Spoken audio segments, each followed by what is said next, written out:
Okay, this episode I'm going into fire starting.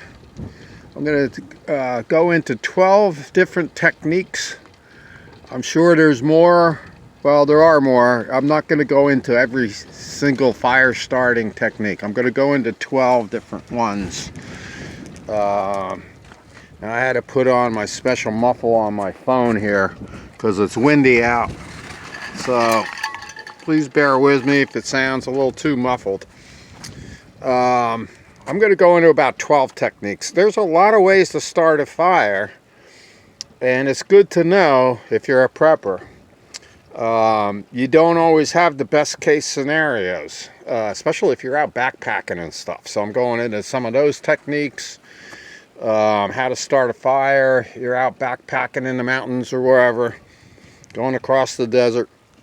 Here's my makeshift fireplace I made 2 years ago, and I got a really nice grill here at a yard sale, so I can cook my food, over the campfire. And I got plenty of campfire wood. Obviously, the essentials are a hatchet, a collapsible shovel to put out the fire if you need to. If you don't have no water, you want your shovel to smother the fire, and then a poker I made out of rebar, 3-foot rebar. But anyway, I don't want to get sidetracked. Okay, now I'm going to just start from one side of the table and go over, make it a lot easier. Okay, obviously wooden matches that make 250 campfires. Right there. You got your striker light on the side. Can't beat it, like $2 at Walmart. Linen I carry in my bug out bag. You cut that in small pieces and you put it in a container that's oxygen free. Like a Sucrets metal container that has a lid on it. You put a piece of that in there and you put that right on the coals on the campfire. You don't want it to ignite, you just want it to char. It's called char cloth. The other type of char cloth I collect is after I burn down the cotton balls using a few methods I'm going to show you here. There's a little bit left. That's char cloth also. It's cotton and it's been charred down. You can use cotton or linen. Okay, so you should have those in your bug out bag. Okay, what way to make starter material, believe it or not, just a pencil sharpener. All this inside here I made with, if you don't have a pencil, you just go and try to find a nice straight branch, and you're just going to whittle it down inside a pencil sharpener, and then you got that tinder, nice fine tinder. That'll ignite very easily, this stuff. So just a simple dollar type of tool is super handy if you're boondock camping and you run out of matches and you obviously butane lighters. They only last so long and they cost a lot of money. I'm going to show you all different types of techniques. The other techniques for fire starting is get a bag of cotton balls. They're not much, well, $1 something, your cotton balls. And then there's 3 different types of mediums or chemicals you can use to start your fire. Alcohol, and I would recommend the highest alcohol rating you can get. This is 91%. Just going to soak a little alcohol in there, and then you're going to be using a fire striker. You want to have fire strikers, using good bladed camp knife. You're using the back end here, not the sharp end here. You're just going to be striking that against there to get the sparks to ignite your cotton balls. The other thing you can use is nail polish remover if you don't have alcohol. I recommend alcohol #1 because it also, you can get a little lamp that works off alcohol for lighting too. And these, it's like $2 or less than $2, I think, for a big container. That'll last you over a year. I mean, if you were making fires every day, you get over a year of fire starting with that and this for $3. Okay, but if you don't have that, and you really should always have alcohol as you know, I mean, in your bug out bag and your medical supplies and everything else. But if you don't, you can use nail polish remover, which is basically acetone. That would be the second best thing. And then you should also in your medical bag have Vaseline, which is a 100% petroleum product, which protects, you know, cuts and scrapes and burns. It's a skin protectant. And because it's 100% petroleum, if you put that on your cotton ball and use your striker, you'll get a flame. And you know, I tested all three types. You get about 6 minutes of flame with alcohol, and a 6-inch high flame. So you got plenty of time to get your kindling on there, your tinder, whatever, to ignite it and get your fire going. I got a 6-inch flame using the acetone, but it only lasted about 4 to 4.5 minutes. Because I burned a lot quicker. Vaseline, about 4 minutes on a cotton ball, and it produced a lot of smoke, a lot of carbon monoxide. It was very obnoxious. So my number one here is alcohol. I also tried gasoline, produced a 6-inch high flame, but it only lasted a couple minutes, and a ton of smoke and carbon monoxide fumes. So this would be my number one, because it can also back up if you get an alcohol lamp for lighting for your bug out bag. So cotton balls are cheap, all that stuff is cheap.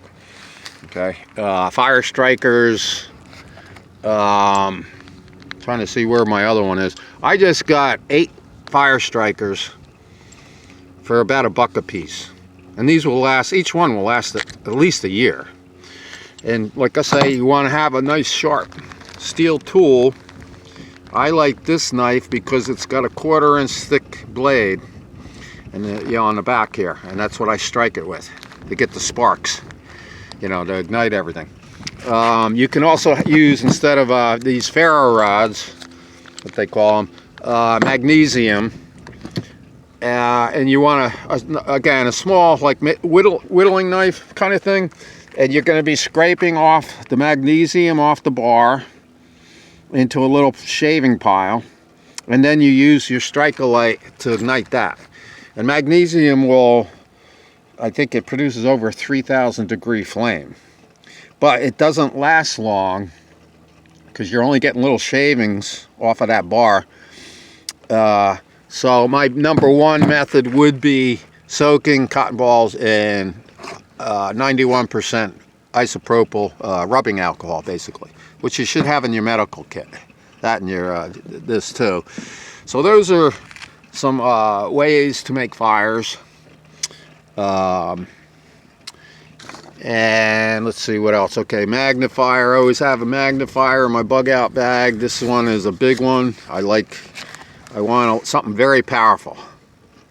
You can make a fire using the sun, but you got to be doing it at certain times of the day to get the proper heat and everything. So I made a special case, even, you know, to protect my magnifier. So if I'm backpacking and stuff, the glass lens won't get broken. Also, on my bug out bag is a small stove. You need white fuel. You have to bring white fuel, and you can actually, certain types of plastic, like this, an old rubbing alcohol thing, you can put white fuel in, and this produces a super hot flame. It's very small and compact. Well, it fits right in your backpack.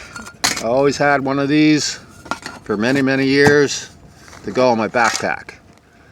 And you got also, you can start a campfire with the bigger propane stoves too, you know. You can cut up the kindling as small as you can, start up your stove, get your kindling going, and after it takes a flame, put it in your campfire. get things going there. If you don't have newspaper, you know, these other techniques will work. Like I say, you'll get a good 6 minutes of flame off of these two, 6 inches high.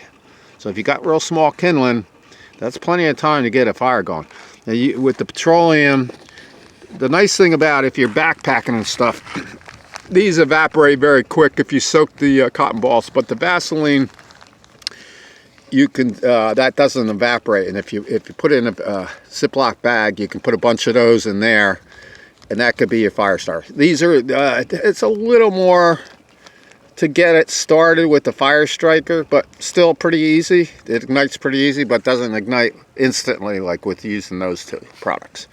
So you can fill up a few of these with the Vaseline, and then you don't have to have any liquids or anything heavy in your backpack.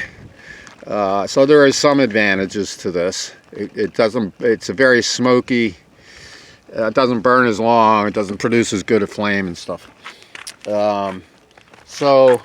And also, I went into another episode, you want to get one of these valves so you can fill up these 1 pound propane tanks off of a bigger tank.